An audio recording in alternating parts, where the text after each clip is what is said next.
हरे कृष्णा, सभी को दंडवत प्रणाम।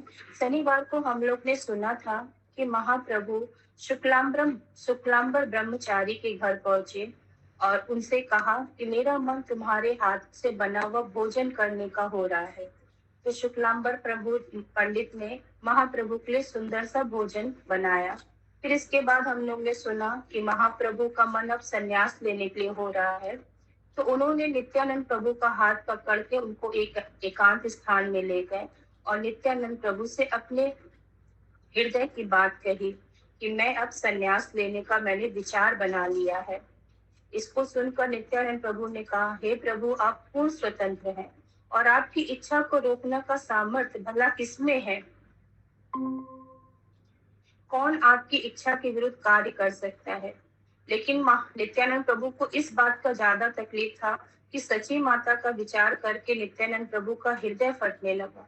वे एकांत में स्थान ले गए और जोर जोर से रोने लगे कि सची माता महाप्रभु के बिना कैसे रहेगी। यही नित्यानंद प्रभु के मन में चल रहा था। जब सची माता ने सुना तो उनके हृदय की गति रुक गई और सची माता ने कहा, मेरे निमाई, कृपया अपनी अबला माँ को छोड़ के मत जा। सची माता ने आगे कहा, बरसों पहले तेरा बड़ा भाई चला गया था और फिर तेरे पिता वैकुंठ को प्राप्त हो गए थे। अब बस तू ही तो है जिसको देख के मेरा दुख थोड़ा से कम होता है। अब हम इसके आगे सुनेंगे। हरे कृष्णा। सची माता चुपचाप रोते हुए सब सुनती रही। दृढ़ निश्चय करके उन्होंने स्वयं को धरती माता के समान धीर तथा सहनशील बनाने का विचार किया। श्री गौर सुंदर ने उनकी चरण धूलि अपने माथे पर लगाई और उनकी प्रदक्षिणा की और बिना पीछे देखे निकल गए। सची माता एक बुद्ध के समान जड़ बैठी रही। मुख से एक शब्द भी नहीं निकला। अन्य भक्तों को इसकी कोई जानकारी नहीं थी। प्रातःकालीन स्नान, पूजा पाठ आदि से निवृत्त होकर वे महाप्रभु को प्रणाम करने उनके घर पहुंचे। वहां महाप्रभु के स्थान पर उन्होंने सची माता को द्वार पर बैठा पाया। सबसे पहले श्रीवास पंडित ने पूछा, आई? पश्चिम बंगाल में माता को संबोधन, आई, तुम यहाँ क्यों बैठी हो? लंबे समय तक सची माता चुप बैठी रही। नेत्रों से निर्बध आंसू बह रहे थे। अंततः जैसे तैसे वे बोली, पुत्रों, ध्यान पूर्वक मेरी बातें सुनो। शास्त्रों में कहा गया है कि भगवान की संपत्ति पर उनके भक्तों का पूरा अधिकार होता है। इसीलिए मेरे पुत्र की जो भी संपत्ति थी वह अब तुम्हारी है। निमाई हम मुझे छोड़कर चला गया। जैसे ही भक्तों को समझ में आया कि महाप्रभु संन्यास लेने के लिए चले गए हैं, उनके हृदय विदीर्ण हो गए। वे प्रायः मूर्छित होकर धरती पर गिर पड़े। शोकानंद शोकपूर्ण क्रंदन करते हुए वे एक दूसरे को संभालने का प्रयास करने लगे। भ्रमित अवस्था में वे बड़बड़ा रहे थे। महाप्रभु के चंद्रमुख का दर्शन किए बिना मैं किस प्रकार जीवित रहूंगा? इस पाप में जीवन जीने का क्या अर्थ? इस विपदा पर आज आकाश क्यों टूटकर नहीं गिरता? वस्तुतः महाप्रभु के विरह में भक्तगण रोते शोक करते धरती पर लौटने लगे। महाप्रभु से विछोड़ असहनीय था। महाप्रभु के जाने का समाचार सुनकर धीरे धीरे सब वहां आने लगे। जिसे देखो वह निराशा के समुद्र में डूबा था। महाप्रभु का घर वैष्णव की शोक भरी चित्कारों से भर गया। रोते रोते वे कह रहे थे, संन्यास लेकर हमारे स्वामी ने हमें अनाथ छोड़ दिया। यह तथ्य है कि महाप्रभु के बिना भक्तगण अपने प्राणों, संपत्ति, परिवार आदि को निरर्थक मान रहे थे। विषाद से भरे वे अपनी छाती और सिर पीटने लगे। बिना सूचना दिए उनके महाप्रभु ने रोता बिलखता छोड़ गए। नदिया में मुकुंद, मुरारी, श्रीधर, गदाधर, गंगाधर, श्रीवास, हरिदास ठाकुर एवं अन्य भक्तों का उच्च स्वर विलाप गूंजने लगा। इसे सुनकर युवा, वृद्ध, पुरुष, स्त्री आदि सब निमाई पंडित के घर की ओर दौड़ पड़े और अपने महाप्रभु को वहां ना पाकर वो शोक विहाल हो उठे। प्रतीत होता था मानो पूरा नवद्वीप वहां आ जुटा था। महाप्रभु के जाने से केवल पाखंडी लोग ही प्रसन्न थे। धीरे धीरे भक्त शांत हुए और सची माता के इर्द गिर्द बैठ गए। निमाई पंडित के संन्यास लेने का समाचार सुनकर दूर दूर से लोग आने लगे। जैसे जैसे इस घटना की गंभीरता बढ़ती गई, यहाँ तक कि निंदक और पाखंडी लोग भी उनकी अपने मन में खेद अनुभव करने लगे। नगरवासियों ने कहा, हम इतने पापी हैं कि अपने बीच इतने महान व्यक्ति को पहचान नहीं पाए। चलो हम भी अपना घर छोड़कर वैरागी बन जाते हैं। जब महाप्रभु ने ही नवद्वीप छोड़ दिया है, फिर हमारा इस नगर में क्या शेष रहा? अब हमारे जीवन का क्या अर्थ है? परम भगवान जानते हैं कि प्रत्येक व्यक्ति की मुक्ति का क्या मार्ग है। उन्होंने समस्त प्राणियों को कष्ट से मुक्त कराने के लिए संन्यास आश्रम स्वीकार किया। हम देख सकते हैं कि महाप्रभु से ईर्ष्या करने वाले विरोधी लोग भी उनके विरह रूपी विषैले सर्प द्वारा डस लिए गए। घर छोड़ने के बाद श्री चैतन्य महाप्रभु गंगा पार करके सीधे कटवा पहुंचे। धीरे धीरे 5 भक्त वहां पहुंच गए, जिन्हें महाप्रभु ने पहले से अपनी योजना बताई थी। श्री नित्यानंद प्रभु, गदाधर पंडित, मुकुंदर, चंद्रशेखर आचार्य और ब्रह्मानंद। इन सबके साथ महाप्रभु मदमत सिंह की चाल से केशव भारती के निवास की ओर चलने लगे। महाप्रभु के तेजस्वी स्वरूप को देखकर श्री केशव भारती सम्मानता पूर्वक उनका अभिनंदन करने के लिए दौड़ पड़े, परंतु महाप्रभु ने उनके चरणों पर गिरते हुए उन्हें प्रणाम किया और करबद्ध प्रार्थना करते हुए बोले, महाशय, आप मुझ पर दया कीजिए। आप पतितों के रक्षक हैं और मुझे भगवान श्री कृष्ण को प्रदान करने की शक्ति रखते हैं। श्री कृष्ण सदैव आपके हृदय सिंहासन पर विराजमान रहते हैं। मेरे हृदय में भगवान श्री कृष्ण का सेवक बनने के अतिरिक्त अन्य कोई अभिलाषा नहीं है। कृपया मुझे योग निर्देश दीजिए। अपने ही आंसुओं से भीगे महाप्रभु भाव विभोर होकर नृत्य करने लगे। यह देखकर मुकुंदर एवं अन्य भक्तों ने कीर्तन आरंभ कर दिया। सहसा कीर्तन से आकर्षित होकर ना जाने कहां से लोगों की भीड़ वहां जुटने लगी। श्री गौर सुंदर के अद्भुत सौंदर्य को देखकर प्रत्येक व्यक्ति विस्मित रह गया। उनकी आंखें एकटक उन्हें देखती रही। महाप्रभु के मुखार बिंद को निहारते हुए वे अपने नेत्रों से उनकी सुंदरता पीने लगी। तभी एक अद्भुत घटना घटी। दिव्य उन्माद में नृत्य करते हुए महाप्रभु ने अपने चारों ओर खड़े लोगों को अपने आंसू नेत्रों से भिगो दिया। भाव तरीके में सब लोग हरि हरि का उद्घोष करने लगे।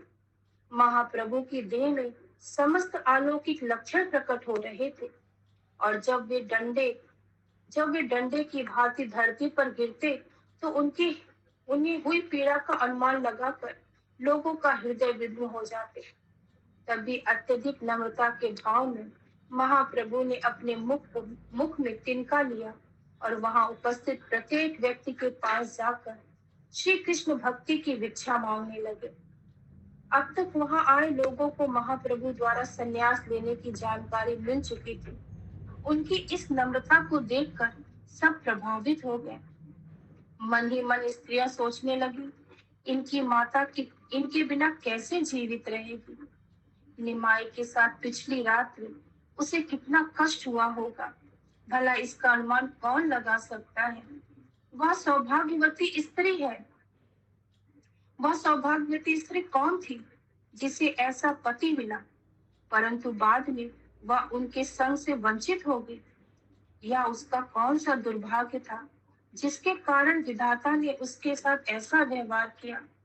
हम तो बाहर वाले हैं, परंतु फिर भी शोकवश हमारा हृदय टूटा जा रहा है। फिर इसकी माता और पत्नी का क्या कहना, वे किस प्रकार अपने प्राण धारण करेंगे। उस समय पश्चात विशंभर ने नृत्य बंद किया। शांत होकर वे अपने परिकरों के साथ बैठ गए। महाप्रभु के नृत्य को देखकर केशव भारती दिव्य भाव में निमग्न हो गए। महाप्रभु का गुणगान करते हुए उन्होंने कहा, तुम्हारे चित्त में मैंने जिस भक्ति भाव का प्रदर्शन देखा है, वह केवल भगवान हरि की शक्ति से ही संभव है। मुझे पूरा विश्वास है कि तुम ही आदि जगत गुरु हो और इसीलिए कोई भी व्यक्ति तुम्हारा गुरु बनने योग्य नहीं है। केवल संसार को शिक्षा देने के लिए तुमने मुझे अपने संन्यास गुरु के रूप में चुना है, यही मेरा मत है। श्री चैतन्य महाप्रभु ने उत्तर दिया, महाराज कृपया मुझे मोह में डालकर भ्रमित ना करें। मुझे दीक्षा दीजिए जिससे मैं श्री कृष्ण के चरण कमलों पर भक्ति प्राप्त कर सकूं। महाप्रभु ने अपने परिकरों के साथ कृष्ण कथा करते हुए पूरी रात बिता दी। अगले दिन प्रातः महाप्रभु ने चंद्रशेखर आचार्य को आज्ञा दी, आप वैदिक अनुष्ठान करने में पारंगत हैं और इसीलिए मैं आपको अपना प्रतिनिधि चुनता हूँ। कृपया दीक्षा की सारी व्यवस्था कीजिए।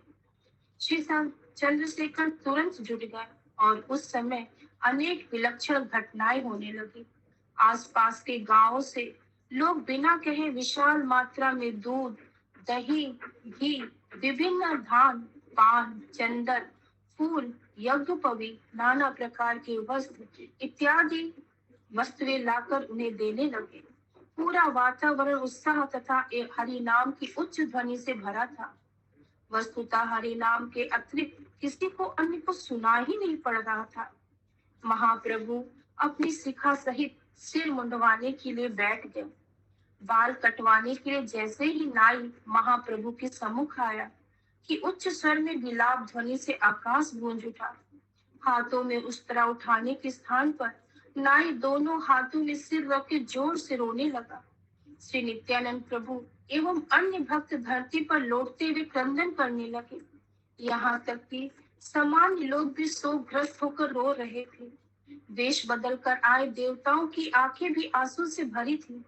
श्री चैतन्य महाप्रभु ने करुण रस का एक ऐसा वातावरण निर्माण किया जिससे आसपास के पत्थर और ईंट भी भीतर से पिघलने लगे। चित्त में उठ रहे दिव्य उन्माद बस महाप्रभु स्थिर नहीं थे। वे हरि हरि चिल्लाते हुए अचानक उठ खड़े हुए। संकेत प्राप्त करके मुकुंद ने गान आरंभ किया। महाप्रभु नृत्य करने लगे। परम आनंद की लहरें महाप्रभु के दिल से होकर बहने लगी और वह नाई निशब्द वहां खड़ा रहा। अंततः दिन की समाप्ति पर मुंडन कार्यक्रम का समापन हुआ और महाप्रभु गंगा स्नान के लिए गए। लौटने पर उन्हें एक आसन पर बैठाया गया जिससे संन्यास दीक्षा की विधि आरंभ हो सके। वेदों में पूर्ण पुरुषोत्तम भगवान को प्रत्येक का मूल गुरु कहा गया है।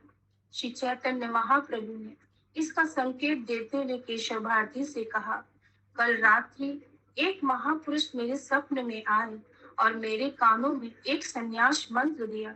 कृपया बताइए कि यह सही है या नहीं। यह कहकर महाप्रभु ने केशव भारती के कान में वह मंत्र फुसफुसाया।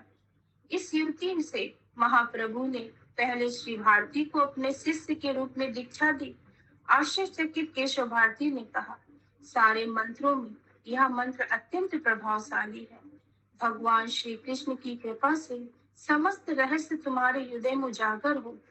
महाप्रभु के निर्देशानुसार केशव भारती ने वही मंत्र उनके कानों में उच्चारित कर दिया। यह देखकर वहां जुटे असंख्य लोग उच्च स्वर में हरि नाम संकीर्तन करने लगे। भगवा वस्त्रों में महाप्रभु की सुंदरता करोड़ों कामदेवों को मात दे रही थी। उनके ललाट एवं शरीर के अन्य भागों पर सजा तिलक प्रकाशित हो रहा था। अनेक पुष्प मालाएं उनके कंठ में झूल रही थी। उन्होंने एक हाथ में संन्यास दंड और दूसरे हाथ में कुमंडल पकड़ा था। महाप्रभु दिव्य प्रेम में निमग्न थे। उनके मुख के तेज एवं सुंदरता के सामने करोड़ों पूर्ण चंद्रमाओं की कांति भी फीकी पड़ गई थी। गालों से आंसुओं की धारा बह रही थी। भगवान की इस संन्यास लीला का वर्णन कर पहले से ही महाभारत के विष्णु सहस्त्र नाम स्तोत्र में श्रील व्यास देव द्वारा किया जा चुका है। विद्वान एवं गंभीर केशव भारती महाप्रभु के लिए उचित संन्यास नाम पर विचार करने लगे। उन्होंने विचार किया, मैंने 14 लोकों में विशंबर जैसा महान वैष्णव नहीं देखा, इसीलिए इसके लिए मैं एक ऐसा नाम चुनूंगा जिसे आज तक किसी ने ना सुना हो। वैदिक रीति के अनुसार भारतीय संप्रदाय में दीक्षा देने वाले का नाम भारती होता है, परंतु विशंबर की महान स्थिति को देखते हुए वह नाम इनके योग्य नहीं है। उस समय विद्या देवी सरस्वती केशव भारती की सहायता के लिए आ गई। फलस्वरूप उनके मन में एक ऐसे नाम की स्फुरित हुई जो समस्त सन्यासियों में शिरोमणि महाप्रभु के लिए सर्वथा उचित था। महाप्रभु का वक्ष पर अपना हाथ रखते हुए केशव भारती ने कहा, तुमने अभूतपूर्व रूप से प्रत्येक व्यक्ति को भगवान श्री कृष्ण का नामोच्चार करने के लिए प्रेरित किया और उनकी कृष्ण चेतना को जागृत किया। और चूंकि तुम सतत हरि नाम संकीर्तन का प्रचार करते हो, इसीलिए तुम्हारा नाम होगा श्री कृष्ण चैतन्य। बोलिए श्री कृष्ण चैतन्य भगवान की जय। तुमने संपूर्ण विश्व को कृष्ण नाम का वरदान दिया है। महाप्रभु की नाम की उद्घोषणा होते ही उत्साह भरी भीड़ हर्षोल्लास पूर्वक भगवान के पावन नामों का उद्घोष करने लगी। श्री चैतन्य महाप्रभु भी अपने संन्यास नाम से अत्यंत संतुष्ट थे। सब भक्त आकर उनके चरण कमलों पर प्रणाम करने लगे। इस अध्याय का समापन करते हुए लेखक कहते हैं, श्री चैतन्य महाप्रभु की लीलाओं की असंख्य सूक्ष्म घटनाओं एवं रसों का पूरा ज्ञान केवल श्री नित्यानंद प्रभु को है। उनके निर्देश एवं कृपा से मैं उनमें से कुछ का वर्णन कर पा रहा हूँ। मैं सब भक्तों के चरण कमलों पर प्रणाम करता हूँ। मुझसे हुई त्रुटियों को वे क्षमा करें, यही मेरी याचना है। मेरी एकमेव इच्छा है कि मुझे कभी वंदनीय एवं पूजनीय श्री चैतन्य महाप्रभु और श्री नित्यानंद प्रभु की विस्मृति ना हो। क्या वह दिन कभी आएगा जब मुझे चारों ओर भक्तों से घिरे श्री चैतन्य महाप्रभु और श्री नित्यानंद प्रभु के दर्शन प्राप्त होंगे। इस प्रकार श्री चैतन्य भागवत का मध्य खंड समाप्त होता है। हरे कृष्णा। अब आज से अंत लीला शुरू होती है। हरे कृष्णा। दीक्षा के बाद महाप्रभु ने वह रात कटवा में बिताई। समारोह के समापन होते ही उन्होंने मुकुंद को कीर्तन आरंभ करने का निर्देश दिया। तब वे उठे और उत्साह पूर्वक नृत्य करने लगे। महाप्रभु को घेर कर सब भक्त भी नृत्य कीर्तन करने लगे। नृत्य करते समय महाप्रभु की देह में दिव्य विकार प्रकट हो रहे थे। तभी वे हजारों सिंहों के समान ब्रजकारी गर्जना करते हुए धरती पर गिर पड़े। वे इतनी तेजी से नीचे गिरे कि देखने वालों के हृदय दहल गए। महाप्रभु का कुमंडल उनके हाथों से एक दिशा में तथा उनका संन्यास दंड दूसरी दिशा में जा उड़ा। पुनः उठकर नृत्य करते करते महाप्रभु अपने गुरु के पास गए और उल्लास पूर्वक उनका आलिंगन कर लिया। महाप्रभु के कृपा भरे आलिंगन से केशव भारती की देह में भगवत प्रेम प्रविष्ट हो गया और वे भी उन्मादित होकर नृत्य करने लगे। बाहरी जगत से अनभिज्ञ नृत्य करते हुए केशव भारती को कोई भान नहीं रहा। उनका कुमंडल और दंड कहाँ गिरा है, इस बात से अनजान कि उनके वस्त्र खुल गए हैं, वे भूमि पर लौटने लगे। महाप्रभु और केशव भारती एक साथ नृत्य करके भक्तों को रोमांचित कर रहे थे और उन्हें देखकर भक्तगण उत्साह पूर्वक कीर्तन करने लगे। रात बीत गई। गुरु और शिष्य मिलकर नृत्य करते रहे। पाँव फटते ही महाप्रभु ने केशव भारती से प्रस्थान की अनुमति लेते हुए कहा, मैं अपने प्राणनाथ श्री कृष्ण को ढूंढने के लिए वन में प्रवेश करना चाहता हूँ। केशव भारती ने कहा, मैं भी तुम्हारे साथ आकर कीर्तन रस का आस्वादन करूंगा। महाप्रभु ने उनका निवेदन स्वीकार किया और केशव भारती को आगे चलने को लिए कहा। प्रस्थान से पहले महाप्रभु ने चंद्रशेखर आचार्य का आलिंगन किया और उच्च स्वर में रोने लगे। उन्होंने कहा, कृपया घर लौटकर सब वैष्णव को सूचित कर दो कि मैं वन में जा रहा हूँ। दुखी मत हो, जान लो कि मैं सदा सदा के लिए आपके हृदय में कैद हूँ। आप मेरे पिता और मैं आपका पुत्र हूँ। आप मेरे नित्य परिकर हैं। महाप्रभु के जाते ही चंद्रशेखर भाव विहाल होकर भूमि पर अचेत गिर पड़े। कुछ समय पश्चात चेतना लौटने पर उन्होंने नवद्वीप की ओर प्रस्थान किया। वहां पहुंचकर उन्होंने सबको महाप्रभु द्वारा संन्यास के भगवा वस्त्र पहनने एवं उनके वन गमन की सूचना दी। यह सुनकर भक्तों के हृदय विदीर्ण हो गए। वे विरह की पीड़ा में रोने लगे। इस समाचार का ध्वंसकारी प्रभाव चारों ओर फैलने लगा। शोक विहार अद्वैत आचार्य, मैं अब जीवित नहीं रह सकता, चिल्लाते हुए मूर्छित गिर पड़े। भक्तों का हृदय विदारक विलाप पूर्व से पूर्व व्यक्ति के हृदय को भी पिघला सकता था। समाचार सुनकर सची माता एक बुद्ध की भांति जड़ खड़ी रही। करतार स्वर में क्रंदन करती हुई अन्य स्त्रियां धरती पर गिर पड़ी। चेतना लौटने पर अद्वैत आचार्य ने घोषणा की, जब मेरे स्वामी ही यहाँ से चले गए तो अब मेरे जीवन का क्या अर्थ। मैं गंगा में कूदने जा रहा हूँ। यदि कोई मुझे रोकने का प्रयास करेगा तो मैं रात्रि समय जाऊंगा। अन्य भक्तों ने अद्वैत आचार्य को रोकने के बजाय उनका साथ देने का निर्णय किया। भक्तों का मन बवंडर के समान अस्थिर था। असहनीय पीड़ा के कारण जब भक्तगण अपना जीवन अंत करने पर विचार कर रहे थे कि एक आकाशवाणी हुई, अद्वैत आचार्य एवं अन्य सब भक्तों, निराश न होइए, घर लौटकर आनंद पूर्वक भगवान श्री कृष्ण का भजन कीजिए। कुछ ही दिनों में आपके प्राणनाथ पुनः आपके मध्य होंगे। यह सुनकर भक्तों ने अपने प्राण त्यागने का विचार त्याग दिया। सची माता को घेर कर वे महाप्रभु की महिमाएं गाने लगे। श्री चैतन्य महाप्रभु निरंतर कीर्तन करते हुए नित्यानंद प्रभु, गदाधर पंडित और मुकुंद के साथ पश्चिम दिशा की ओर निकल पड़े। आगे आगे केशव भारती, पीछे महाप्रभु के पीछे गोविंद थे। वनराज की भांति चलते हुए महाप्रभु ने प्रभु के साथ रोते बिलखते हजारों लोग चल रहे थे। करुणावश लोगों की ओर देखते हुए महाप्रभु ने कहा, तुम सब घर लौट जाओ और सदैव श्री कृष्ण के पवित्र नामों का कीर्तन करो। जिस भक्ति रस की अभिलाषा शिव ब्रह्मा आदि करते हैं, शीघ्र ही वह तुम सबके हृदय में उजागर हो। उच्च स्वरे महाप्रभु का गुणगान करते हुए ये भक्त अपने घर लौट आए। महाप्रभु राण देश से गुजर रहे थे। चारों ओर लगे बट वृक्षों से यह क्षेत्र अत्यंत रमणीय दिखता था। जब महाप्रभु नृत्य करते हुए वहां पहुंचे तो उस समय असंख्य गाय शांति पूर्वक वहां चल रही थी। स्थानीय लोग महाप्रभु के नृत्य एवं कीर्तन को गान को देखने दौड़ने लगे।